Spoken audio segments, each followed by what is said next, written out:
Mr. Lonely, I am Mr. Lonely. I have nobody, even my own. Do you find yourself, or do you feel like you are Mr. Lonely or Miss Lonely? Do you feel that you're fighting a battle and you have no help? Nobody is fighting with you or for you. Nobody cares if you win. Nobody cares if you lose. Nobody cares what you're doing in life. Nobody cares about you. And you're alone to face this battle, to face this obstacle, this challenge, which at times can seem hopeless. Well, you are not alone in you feeling alone. It's a funny paradox because studies have shown that sometime in the next decade, loneliness is going to become a major epidemic in North America. And you know, if something starts to happen in North America, soon enough it'll happen in the rest of the world, or if it's not already happening, because everybody's following the North American model, thinking that this is the best way to live. So what is the problem here? People are feeling lonely, they're feeling alone, they're feeling that they've been abandoned. And they feel like they've been abandoned maybe by their parents, by their family. And abandoned doesn't mean, oh, get out of here, no more. Abandoned can mean you're emotionally abandoned, right? You're emotionally abandoned, or you've grown up in a household where your parents were not loving or didn't show affection. And so you've been emotionally abandoned, because kids need a lot of love, right? They need a lot of intimacy. Do you feel like you've been abandoned by society, right? Do you feel like you've been abandoned by your work? Your co-workers are mean to you, and you feel like it's just a ruthless, cold world out there. And so you feel alone, you feel like at times things can be hopeless, which is why depression, anxiety, and suicide rates continue to soar up, unfortunately.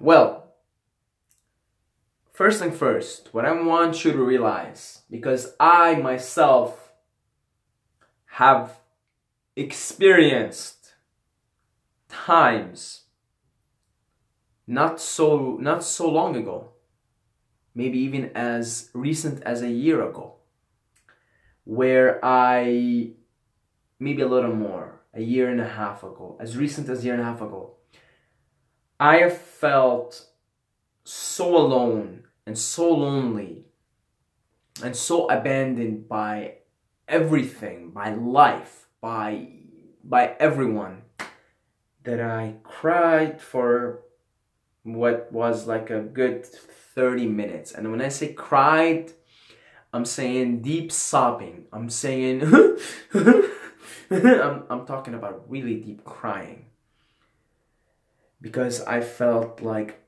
I am alone. I felt like I have no support. I felt like there's no purpose to what I'm doing.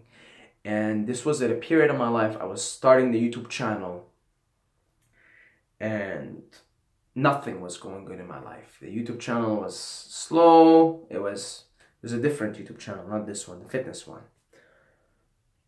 And I was trying to make money, but I wasn't making money, and I had no luck in my dating life. It just nothing was going my way, right? And I had problems with my parents, which I kind of still do. So I was like, I really felt alone in that moment, right? And I didn't see any purpose in this. I didn't see anything. And I just, like, I lost my shit.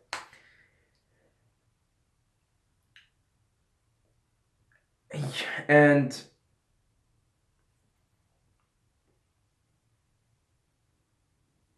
what I want you to realize, this. This is what I know now. I know for sure. I know for sure because it's become the dominant experience of my life. Nobody's alone. Nobody is alone. You have an entourage of people, right? You have so many entities watching over you, supporting you, loving you, encouraging you, looking out for your best interest. It's just that you can't see these entities with your eyes.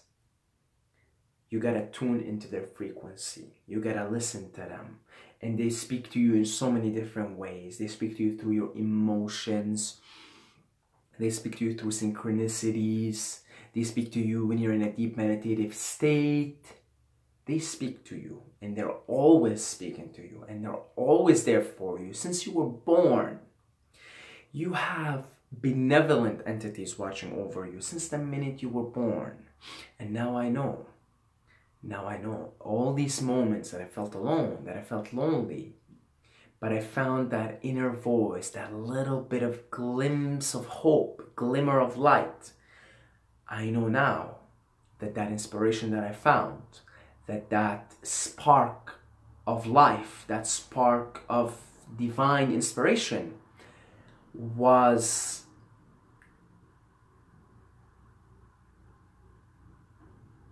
because of these entities, because of these benevolent spirits and benevolent non-physical entities that were still there for me even at the lowest point in my life. When I was getting fucking beaten up like a punching bag by my dad while growing up, and while I was like fighting in the streets just trying to defend myself from bullying, I know that these entities were watching over me, and they were, because they're able at a higher dimension, at a higher level, you're able to see things more objectively. You see all realities. Time becomes an illusion. So these entities were watching with wisdom and love, saying, well, you have to go through this. This is part of the journey, right? Because they can see things more objectively and they have more wisdom. Because they're not bound by time like we humans are. Like in this human incarnation, we're bound by time. We lose that timeless when we go into meditation, or we lose that sense of time, we go into timelessness when we go into meditation, when we get high on psychedelics, or when we orgasm. It gives you a little bit of glimpse of your higher nature. So these entities that are vibrating at a higher frequency, at a higher dimension, they're able to see that, okay, even when you're suffering and you're feeling alone and sad and depressed and miserable, they see that this is part of your journey and it's necessary. And so they watch with wisdom and love, knowing what's about to come is going to be like 10 times better. And it's going to be because you've experienced the contrast, because you've experienced the suffering, you've experienced these feelings of loneliness. Unfortunately, sometimes people don't make it. And because they never come to remember, because we're given amnesia when we come here. We never, and unfortunately, you know, people who fall into chronic depression for the rest of their lives or end up taking their lives, committing suicide. Suicide is just another way of saying, I'm going to exit this game, you know. People who commit suicide, they go to a better place. We all do. We all do. We go, we get healing, and then we come back again, right? So suicide is just you exiting the game. It's like think of you're playing Call of Duty and then you exit the game. And suicide is the same thing. And people who commit suicide and fall into chronic depression, unfortunately, and it's also, you know, their circumstances sometimes is really brutal. And they couldn't remember who they are, because if they remembered who they are, they would allow this energy, these benevolent energies to start to act through them, right? And they don't remember who they are, and then they commit suicide or they fall into chronic depression. That's really what it is, because we feel alone. The people who are suicidal and depressed, they feel like they are outcasts. They feel completely rejected by society, and society includes your parents, your friends, your family. And that's, I mean, and they feel there's no community, there's no belonging. They feel alone, essentially. People who are feeling chronically depressed or commit suicide feel alone. That's the main reason. You know, it manifests in different ways, different reasons. And I know this because I felt suicidal while growing up, because I felt completely rejected. I felt suicidal. I had a lot of times where I would tell myself, I wish I can just die right now. And I've even contemplated of ways to commit suicide. Right? And I know someone who's really close to me right now, and she gets suicidal thoughts. Because she, you know, I try to always talk to her and stuff to the best of my ability, but she feels she's alone. That's her biggest thing. She feels she's alone. She feels like there's nobody for her there. She feels she's alone in this world. And that's such a dark place, man. To feel like you're alone, because you're not alone. But what I want you to know is you're not alone. You're not alone. You have an entourage of benevolent, higher dimensional beings that are looking out for your best interest, and they just want to say hello. They want to say hello, hey, because the thing is they can't interfere so much because we come here, we have free will, and they can't interfere so much. But if you invite them in, this is the thing with angels and spirit guides. I don't know, I just find that term funny. I like to call them my boys, right? My boys, spirit guides, my crew, my squad. Spirit guides and angels. They don't interfere so much in your life because you have free will. You come here to make your own choices. But if you invite them in, if you say, come in here, angels and spirits of love and light, come here, I invite you into my life. They, make no mistake about it, they'd love to come in and say hello and crack a couple of jokes and smoke a few blunts. They'd love to. Believe me. Believe me. You just gotta invite them in. You gotta, first of all, know it. You're not alone. You're not alone in this world. You're not alone in this dimension. If you know who you have on your side, you'd be like, really? Come here, life. Hit me. I take. It's like Tony Montana, right? I take your fucking bullets, man. I take your fucking bullets. Come on. I take your fucking bullets. It's the same thing. If you know who you have on your side, right? It's like playing football and having fucking Messi and Ronaldo on the same team. As a coach, you'll have your balls dangling, right? And you'll just be walking like this because your balls are so big, and then you'll be like, oh yeah, I have Messi and Ronaldo in my team. Who do you have? You know, but if you have Messis and Ronaldos in your team, you have and they're so much more powerful. You know, they're like the equivalents of Messi and Ronaldo in the higher dimensional whatever the fuck, right? But they're really you have super powerful beings with you. They've always been there for you. Always will. Since you were born, you were assigned. Everybody's got guides. Everybody's got angels. And if you invite them in, say, hi, come here, you know. And here's one interesting way that I unconsciously used to invite them in. Unconsciously.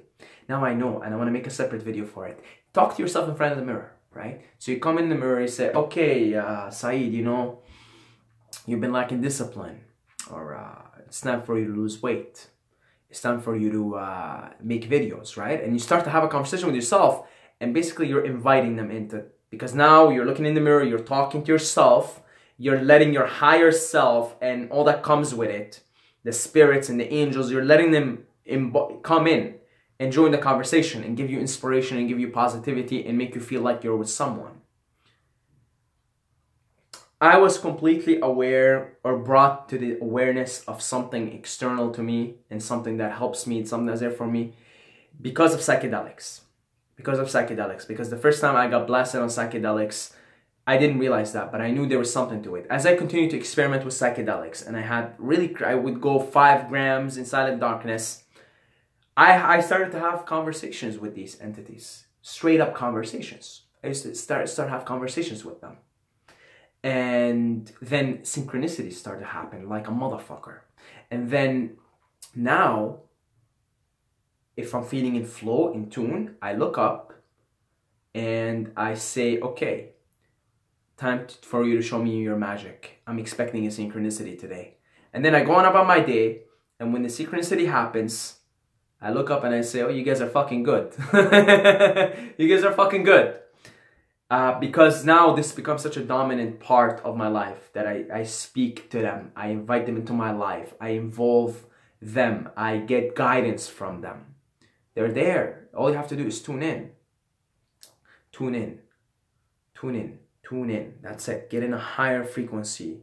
They're there. They're there for you. So meditation is probably the second greatest way after psychedelics to talk and tune into the frequency of these higher dimensional beings that are so benevolent and so loving and so wise. And they just love to help you. They're there to help you. Some of these entities, they're dedicated. Their entire existence in this current present time continuum is dedicated to helping you in your mission, in your journey, in this specific spawn, in this specific incarnation, in this dimension. They're dedicated for that. You see? So they want to help you. They're there to help you. You're not alone. You're not alone. It's a powerful thing when you know you're never alone. You go out into nature. You tell me, you get the trees, man. Talk to the trees. The trees are wise. They're amazing. Talk to the trees. Talk to the butterflies. I mean, right now it's winter, and I can't wait for the summer, man. Because you go there, you start to have conversations with trees, butterflies, and there are some spirits there for sure. They're angelic, very loving in like the woodlands. Absolutely, like there's absolutely something, and they'll talk to you. They'll whisper, and they'll talk, and you know. Another way to connect with these spirits is laughter, right? Laughter. So what I think happens when, you know, you get blasted on 3, 4, 5 grams of mushrooms or a tab of acid, or maybe 2 tabs, you start to giggle, right? I think it's the entities, they're so funny and they're so full of joy and laughter that when you connect to them and you connect on their frequency and they start talking to you, the first thing they make you do is laugh. Because they're laughing half the time. Because they're just so in joy, in love with existence, with creation, with just, you know, with everything. They're on a higher level. They're on a higher dimension, right? And we are higher dimensional beings. We're just having an experience. Part of our higher dimensional being, our higher self, is having this temporary experience in this ego structure. But we are ourselves, we are the angels. We are the spirit guides. We are the higher dimensional beings. It's just we're having a temporary thing. But if we can tune in and let the higher self take over, the real you, and start to talk to these higher dimensional beings and invite them into your life, ask them for guidance, listen, get yourself in an alpha state, in a meditative state, and listen to what's going on. And then your emotions tell you, right? If you feel good about a project, like I feel ecstatic about making videos. The idea of having 1 million subscribers on this channel just makes me look. I mean, the proof is in the pudding. Look at this, right? I get excited making these videos, and whenever I think about having 1 million subscribers, I get just tingly all over my body. That is the higher entity, my higher self, the angels, the spirit guides, right? That's their way of saying, keep going that direction, and that's your future. You see? Because I get so excited about it. And so they speak to you in emotions. If you're feeling depressed and sad and lonely and really in a negative place right now, they're also speaking to you and they're telling you gotta change something. But you have free will. So we can't interfere too much. We can't do too much. It's you. You come here. We can't. So change something. Start to feel better. Right? Use your will to start to feel better. And once you start to feel better, you'll start to know that we're there. You'll remember who you really are, and then we can help you. Once you remember who you really are, we help you. So I talk about psychedelics in these videos because, I mean, they're the most powerful way out there for people to remember who they are. Really, you remember who you are right away, man. 3 grams right there in nature. Boom, you remember who you are. Oh my God, I'm an eternal being. Holy shit. You remember who you are. But you can also do that through meditation, contemplation, you know, yoga. You can do it in many different ways, right? Not just psychedelics, right? Psychedelics is the way I, as fast as possible, found that truth. But it is not the only way. You can do meditation, you can do yoga, you can just try and be positive. If you're a positive person, these higher dimensional entities are vibrating on a positive, on like a higher frequency, on a positive frequency. So when you're positive, you automatically tap into their inspiration and their wisdom. You don't even know it. You don't have to believe in any of this shit. You really don't have to believe in any of this shit. You can be just like, oh, this is life, I die. But if you're a positive person, like take somebody like The Rock. I don't know if The Rock necessarily talks about this kind of stuff or is too interested in it, but he's a super positive guy. You know what The Rock is? The Rock is a conduit for his own angels and spirits and these higher dimensional beings. He's a conduit. He might not even know it. He might not even believe in it, but he is, because he's a positive guy. He's able to put himself in a positive state of mind, and he's accessing their inspiration. And once they give you inspiration, it's just non-stop. And before I even got into any of this shit, right? Before I got into all of this through psychedelics, I was like a generally positive guy before. And all this time, I didn't believe in any of this. Like at some point I was an atheist. I didn't believe in it. Then I started to become more agnostic, just like question. And that's, as soon as I let go of my belief of atheism, there's nothing, and I started to become agnostic and start to entertain thoughts and possibilities, I started to just naturally become more positive. And when I become more positive, I realized that whole time that I still didn't believe in any of this shit, but I realized that whole time I was tapping into their inspiration. I was tapping into this realm of inspiration, and I was tapping in, and they were speaking to me through emotions, through inspiration, through words. But now I know. Now I know. Come here. We gotta have a conversation. I need your help. Do this for me. Show me the synchronicities. And man, if you invite them in and you start talking to them and you fucking crack jokes and shit, they're funny. They're funny. Okay, speak to them with humor. Invite them in with humor. Then you will realize how magical this place is, and you will realize you were never alone to begin with, and never will be. Because oneness is the truth, and love is the truth. God bless you all. You're all amazing. You all have your own amazing, benevolent guys and entities and whatnot. And God damn it, I sound like such a hippie. I try to avoid sounding like such a hippie, but it seems that it's my destiny to sound like a hippie. So that's it, guys. Love you all. But don't forget to subscribe, or you're gonna sleep with the fishes.